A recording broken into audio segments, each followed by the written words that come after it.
కర్నూలులో high court bench ఏర్పాటుపై ప్రభుత్వ ప్రతిపాదనను సవాల్ చేస్తూ దాఖలైన పిటిషన్పై విచారణ సందర్భంగా ఏపీ హైకోర్టు కీలక వ్యాఖ్యలు చేసింది.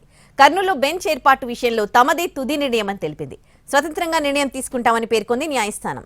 వేర్వేరు రాష్ట్రాల నుంచి బెంచ్ల ఏర్పాటుపై వివరాలు తెప్పించామని కూడా తెలిపింది. ఏపీలో బెంచ్ ఏర్పాటు అవసరం ఉందా లేదా అనేది ఆలోచిస్తామంది హైకోర్టు. ఇతర అంశాల డేటాను కూడా తెప్పించుకుంటామని చెప్పింది.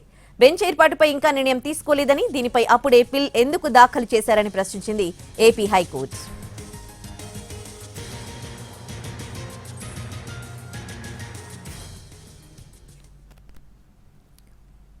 కర్నూలులో హైకోర్టు బెంచ్ ఏర్పాటుపై ప్రభుత్వ ప్రతిపాదనను సవాల్ చేస్తూ దాఖలైన పిటిషన్పై విచారణ సందర్భంగా ఏపీ హైకోర్టు కీలక వ్యాఖ్యలు చేసింది. ఇక ఇదే అంశానికి సంబంధించి పూర్తి డీటెయిల్స్ మా ప్రతినిధి శ్రీకాంత్ అందిస్తారు. శ్రీకాంత్, కర్నూలులో హైకోర్టు బెంచ్ ఏర్పాటుకు సంబంధించి ప్రభుత్వం చేసిన ప్రతిపాదనను సవాల్ చేస్తూ ప్రజా ప్రయోజన వాద్యం అయితే హైకోర్టులో దాఖలైంది. దాని మీద ఇవాళ న్యాయస్థానం విచారణ జరిపి కొన్ని కీలక కామెంట్స్ అయితే చేసింది. ప్రధానంగా పిటిషనర్ లేవనెత్తిన అంశం ఏదైతే ఉందో, ప్రభుత్వం నుంచి కూడా లా సెక్రటరీ ఒక లేఖని నిబంధనల విరుద్ధంగా హైకోర్టుకి పంపించారు. బెంచ్ ఏర్పాటుకు సంబంధించి కర్నూలుని లొకేషన్ గా నిర్ణయించడం గానీ, అక్కడ బెంచ్ అవసరం ఉంది అనే అంశాన్ని ప్రస్తావించడం న్యాయ వ్యవస్థలో జోక్యం చేసుకున్నట్టే, ఇది నిబంధనలకి విరుద్ధం అని చెప్పి అయితే పిటిషనర్ కూడా ఈ అంశానికి సంబంధించి తన అభ్యంతరాలను వ్యక్తం చేశారు. ఈ ప్రతిపాదనల మీద స్టే ఇవ్వాలని కూడా వాదన సందర్భంగా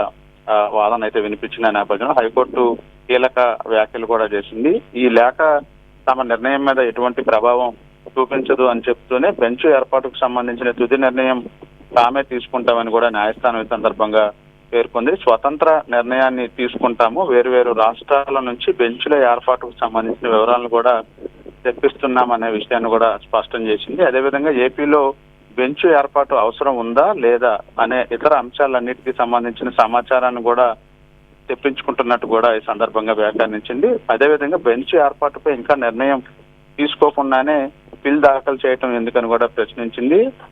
ఈ నేపథ్యంలో నిర్ణయానికి సంబంధించి వచ్చే సమయానికి అసలు ఈ లేఖ ఈ బిల్లుకి సంబంధించిన అవసరం కూడా ఉండకపోవచ్చని కూడా న్యాయస్థానం వ్యాఖ్యానించి ఆ బిల్లును కూడా వెనక్కి తీసుకోవాలి, విత్డ్రా చేసుకోవాలని కూడా పిటిషనర్కి సూచించిన నేపథ్యంలో ఇప్పటికే ఈ అంశానికి సంబంధించి కొత్తగా లేవనెత్తాల్సిన అంశాలు ఏమీ లేవు కాబట్టి ఆ బిల్లుని పెండింగ్ లో ఉంచాలని పిటిషనర్ తరపు న్యాయవాది కోరటంతో 3 నెలల తర్వాత విచారణకైతే ఆ బిల్లుని అయితే వాయిదా వేసింది.